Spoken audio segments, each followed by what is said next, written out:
네, 시장은 좀 소강 상태이죠. 어제도 그렇고 오늘도 그렇고요. 시장 점검하고 전략 세우겠습니다. 세상의 흐름, 또 산업의 흐름을 쫓아서 기업을 선정해 주시는 분이죠. 메리츠증권 광화문 금융센터 신영목 이사님 오늘 함께하는 날입니다. 어서 오십시오. 안녕하세요.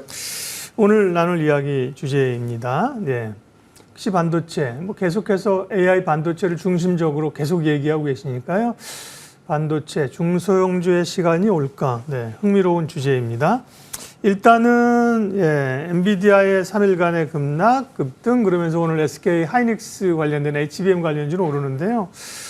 시장은 그에 비하면 이렇게 뜨뜨미지근합니다. 시장 환경이나 전망부터 좀 해주시겠어요? 일단 미국 증시도 이제 엔비디아가 네. 약간 이제 조정받은 고점 논란이 다시 또 얘기가 나오고 있긴 한데 네.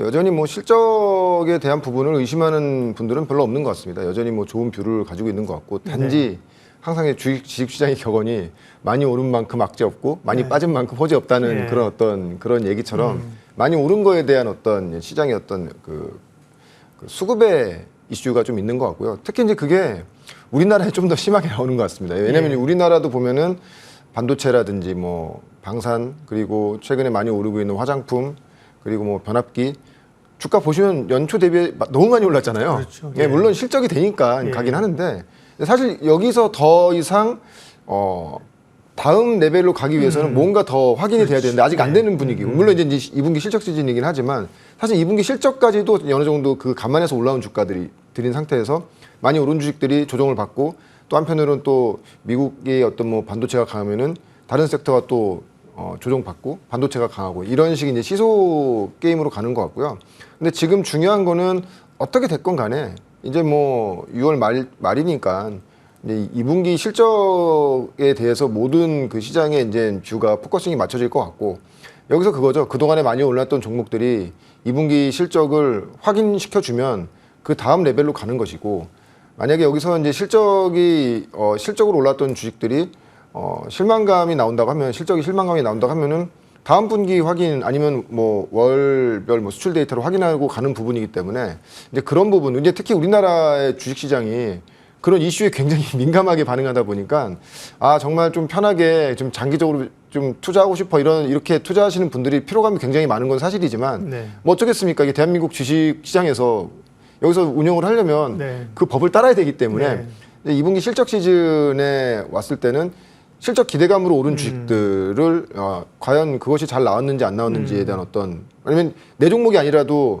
어떤 섹터 자체의 어떤 분위기라는 게 있지 않습니까? 대장주의 흐름이라는 게 있지 않습니까? 그런 것들을 면밀히 살피시면서 그렇기 때문에 그런 변동성이 나오기 때문에 어떻게 보면은 또 매수할 수 있는 종목들이 나올 수 있다는 것이거든요. 그러니까 그런 주식 시장의 어떤 그런 상관성을 보시면서 이제 6월 이후의 장은 좀 그것에 포커싱을 맞춰서 하시는 게 좋을 것 같다 이렇게 생각하고 있습니다. 국내 시장은 지수는 제한적이지만 그렇다고 나쁜 시장도 아닙니다. 왜냐하면 사실은 일부 이제 쏠림 현상 때문에 그렇지만 좋은 기업들 실적이 되고 이런 기업들은 상승률이 말씀하신 것처럼 대단하잖아요, 그죠? 맞습니다. 결국 이제 그런 쪽을 잘 집중하시는 분들에게는 상당한 기회에 있는 장인 거죠. 지수가 오히려 갇혀 있는 게 삼성전자만 날아가 보십시오. 삼성전자, 현대차만 날아가면 투자하기 어렵다고요. 맞습니다. 자, 반도체 얘기를 좀 해야 되는데 엔비디아가 3일간의 급락, 어제 6% 급반등인데.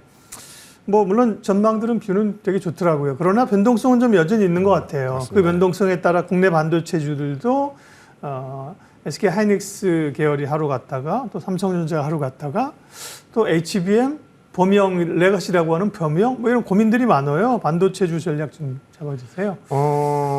이제 특별히 이제 산업에 대한 이슈보다는 역시 수급적인 이슈 좀 말씀드리는 시간일 것 같고요. 어제 저는 약간 이 시장이 우리나라 시장이 약간 좀 미국 시장의 어떤 엔비디아의 흐름에 좀 반하는 그 디커플링 되는 흐름이 좀 나온다고 보이거든요. 물론 글로벌 전체 시장의 그 AI 반도체 그 사령가는 엔비디아임은 자명한 사실이고요. 그 주가의 흐름에 따라서 국내 주식도 영향을 받는 건 맞는데 어제 같은 경우 이제 오늘은 이제 엔비디아가 급반등을 했지만 고전 기준으로 어제 기준으로 봤을 때는 이것도 고점 아닌가 하는 정도도 약간 시겁하는 그런 분위기였는데 중요한 건 어제 장에서 엔비디아가 조정받았음에도 불구하고 반도체 빅3 삼성전자, 하이닉스, 한미반도체 같은 경우에는 장후반에 안 받았죠. 보시면 예. 뭐 삼성전자, 하이닉스 같은 경우에는 플러스까지 전환이 됐고요. 하이닉스 같은 경우에는 한 3% 정도에서 마이너스 시작해가지고 플러스까지 올렸고 네. 한미반도체도 마이너스 5% 정도 시작해가지고 거의 약보합으로 끝나는. 그러니까 어떻게 보면은 엔비디아의 흐름과 디커플링된 흐름이 나온 것이거든요. 근데 저는 사실은 장기적으로는 우리나라 특히 HBM 관련된 그 밸류체인에 있는 종목들이 엔비디아의 어떤 주가 흐름과는 디커플링된 흐름이 나올 거라고 보고 있습니다. 왜냐하면 엔비디아의 지금 과연 실적이 언제 꺾이느냐. 물론 엔비디아는 뭐 당분간은 걱정 안 해도 된다고 얘기는 하지만 네. 그렇게 됐을 때 과연 우리나라 반도체 주식들이 조정을 크게 받을 것이냐. 저는 사실은 그거에 대해서는 약간 회의적입니다. 왜냐하면 결론적으로 엔비디아의 실적이 꺾인다는 것은 빅플레이어들이 가씩 들어오면서 경쟁이 되기 때문에 그 그렇죠. 마진이 예. 꺾이는 것이고, 제가 예전에 한번 설명드린 것 같아요. 우리나라 HBM은 고속도로에서 통행료 받는 고속도로지 않습니까? 네네. 빠른 그 속도를 내기 위해서 디레일을 만드는데 그 고속도로에서 통행료를 받는 위치에 있기 때문에 플레이어들이 많으면 많을수록, 그러니까 자동차들이 많으면 많을수록 우리가 이제 요금 징수를 더 많이 하는 것처럼 HBM에 연관되어 있는 주식들은 오히려 엔비디아의 어떤 실적의 흐름보다 더 긴 예. 흐름으로 갈 수 있다. 그런 흐름이 나올 것 같다고 말씀을 드리고요. 그래서 어제 같은 경우에도 약간 그런 것들이 좀 약간 디커플링 된 흐름이 나오는 그런 흐름으로 보고 있고, 그렇게 된다고 하면은 여전히 우리나라 반도체 밸류체인 HBM이라든지 레거시도 이제 하반기 이제 좋아질 거라고 다들 예상하고 예. 있지 않습니까? 이제 애플이 개인용 디바이스를 내므로 인해서 이제 레거시도 또 좋아지기 때문에, 그러니까 본업도 좋아지고 HBM도 좋아지는 이런 흐름이라고 한다면은 당분간 이런 추세는 반도체 흐름의 어떤 강세는 계속 좀 장기적으로 갈 수 있다고 보고 있고요. 그 내에서 또 이제 밸류체인 내에서 우리가 순환매할 수 있는 종목들을 좀 우리가 찾아야 된다. 근데 특히 이제 지금 근데 다들 반도체 매매하시는 분들 엄청 답답하십니다. 왜냐하면 네. 삼성전자, 하이닉스 그리고 이제 한미반도체 빅3만 가다 보니까 그러네요. 시장 수급이 다 그걸로 사는 거죠. 예. 실적을 선호하는 분들은 뭐 하이닉스 사시는 거고요. 그리고 어떤 모멘텀과 성장성 좋아하시는 분들은 한미반도체 사시는 거고, 뭐 이도저도 아니고 좀 애매한데 하반기 어차피 레거시 좋다고 하니까 삼성전자 사자. 그리고 계속 뭐 세밀하게 공부해가지고 네. 개별 종목 사는 것보다는 그냥 1, 2, 3 사면 되지 않냐. 약간 이런 흐름으로 지금 가다 보니까 반도체의 어떤 이런 흐름이 되게 답답하게 느껴지는데, 우리나라의 어떤 트렌드상의 흐름이라고 할까요? 빈집, 수급이 많이 빠지고 장기적으로 주동받아서 아무도 관심 없을 때 예. 뭔가 조금의 관심만 나와도 주가가 굉장히 강하게 튀거든요. 그런 종목들이 하단에 지금 많이 있다. 그런 종목들을 지금부터 우리가 좀 계속 준비하면서 어떻게 보면 조금씩 모아가는 전략으로 가시는 게 좋지 않겠는가. 저는 네. 개인적으로 이렇게 생각하고 있습니다. 빅3 말씀하신 기업들 플러스 뭐 최근에 PSK홀딩스, 이수페타시스 이런 쪽에 조금 따라가려고 하고 있고요. 또 몇 종목 있겠습니다만 저도 뭐 다 기억은 못하는데, 지금 말씀하신 어쨌든 그런 시각에서 AI와 반도체에 대한 변동성은 있겠지만 늘어나는 수요와 함께 수혜는 있다. 그래서 오늘 그런 말씀해 주실 종목 반도체 쪽인데 어떤 종목입니까? 네, HPSP입니다. HPSP. 네. 네, 일단, 이전에도 한번 말씀해 주셨던 거 여러 차례 언급해 드렸고요. 이제 바닥 구간이라고 계속 말씀드리는데 방금 전에 빅3 말씀드렸지 않습니까? 예. 그 빅3 밑에 또 이제 그 4위, 5위, 6위 하는 회사의 주식들이 리노공업이 4위고요. 예, 그다음에 예. HPSP, 그다음에 6번째 반도체 시가총액 기준으로 6번째가 이제 솔브레인, 7번째가 이오테크닉스입니다. 근데 이 주가들의 흐름을 보면 굉장히 재밌어요. 빅3와 그 하단에 있는 빅3의 어떤 흐름 보면은 어떻게 보면은 이 양극화돼 있거든요. 주가 흐름이 가는 애들은 계속 가는데, 그렇죠. 지금 뭐 밑으로 빠지는 애들은 지금 굉장히 많이 빠져 있다는 것이죠. 근데 사실은 이런 뭐 HPSP라든지 뭐 리노공업도 지난주에 설명드렸지만 이런 주식들이 하반기에 굉장히 좋은 모멘텀이 지금 많이 내재돼 있다 말씀드릴 수 있겠고, 특히 이제 HPSP 같은 경우에는 뭐 여러 번 말씀드렸지만 고압수소 언어링에 대한 어떤 시장의 확장성. 그래서 HPSP의 그 매출 기준으로 보면은 2023년 작년이 한 1,800억 정도 매출을 했고요. 영업이익률은 뭐 50%가 넘는 회사이기 때문에 깜짝 놀라실 겁니다. 근데 올해도 한 1,800억의 작년 전도 수준의 영업이익이 나오거든요. 그게 누군가 보면 이게 성장이 정체되어 있는 회사가 아니냐 이렇게 얘기하는데, 사실은 여기 한 가지 비밀이 있는 게 없어서 지금 장비를 못 팔고 있거든요. 네. 예, 그러다 보니까 증설의 시간이 있다 보니까 매출이 정체되어 있는 것이고, 그 증설이 이제 3분기부터 실적으로 드러나는 그런 구간으로 보고 있습니다. 그래서 고압수소 어널링 같은 경우에는 원래는 연간 40대 정도를 지금 만들 수가 있는데 대부분 좀 TSM 시장으로 나간다고 보시면 될 것 같고요. 3분기부터는 이제 증설이 거의 마무리되기 때문에 이 2배 규모로 늘어납니다. 그래서 25년도에 실적을 보면은 매출액이 올해 1,800억에서 거의 한 3,000억 정도로 뛰고요. 그리고 26년도에는 거의 4,000억 단위로 뛰는 그런 구조로 가기 때문에 3분기부터는 그런 부분에 대해서는 우리가 좀 주목해 봐야 된다고 말씀을 드릴 수 있겠고, 아마 HPSP 얘기를 많이 뭐 이거 좋아하시는 분들은 아시겠지만 이게 ST와의 어떤 특허 분쟁에 대한 그 이슈를 그렇죠. 되게 좀 오래 약간 끌고 가네요, 그죠? 맞습니다. 원래 한 뭐 5월 뭐 이때쯤 뭐 이게 뭐가 나온다는 얘기도 있었는데. 왜냐하면 이게 아무래도 법정에서 예. 이걸 가리다 보니까 시간이 지연되고 걸리죠. 있는 것들이 네. 많긴 한데 아마 그래도 한 7월 중에는 끝나지 않겠는가 예상을 하고 있는데, 근데 이 부분을 굉장히 크리티컬한 이슈로 안 좋게 보시는 분들이 있어요. 근데 우리 지금 HPSP의 주가 흐름을 보시면 네. 2월에 고점을 찍고 주가는 거의 한 40% 이상 조정을 받았는데 네. 사실 그 구간이 바로 이 ST와의 어떤 법정 분쟁 때문에 그 우려감이 나오는 구간에서 이미 그 우려감을 보신 분들은 이미 네. 파실 분들은 다 파신 것 같고요.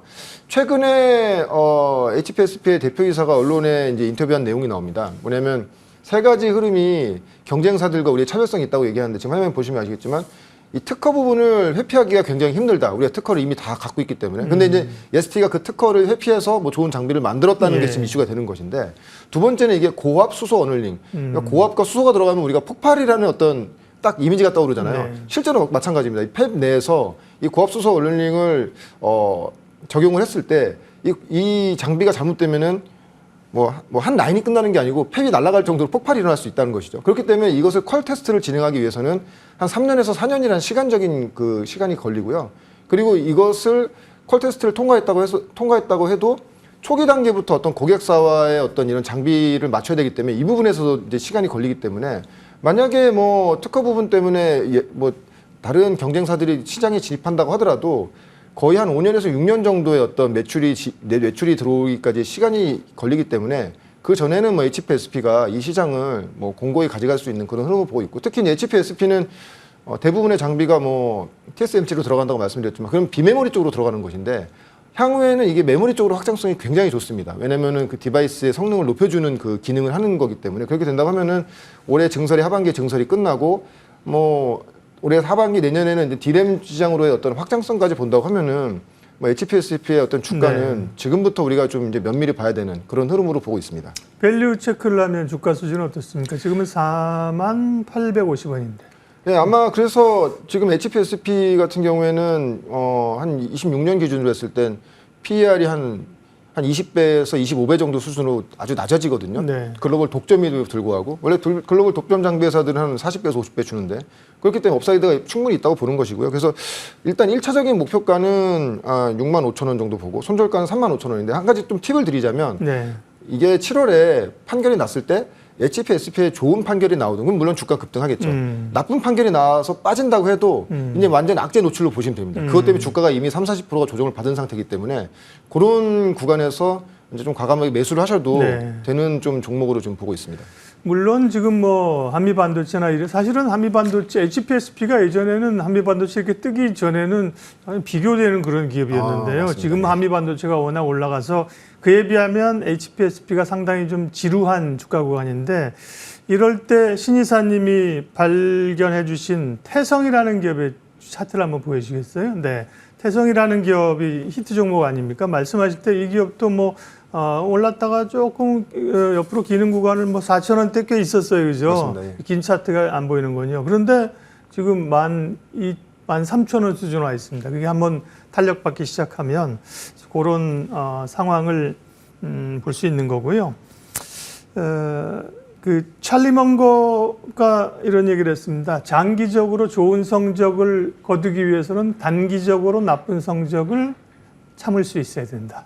그런 말과 함께 앞에서 말씀하신 그런 쪽으로 HPSP를 집중적으로 분석을 해봤습니다. 메리츠증권 광화문 금융센터 신영목 이사님 함께했습니다. 고맙습니다. 고맙습니다.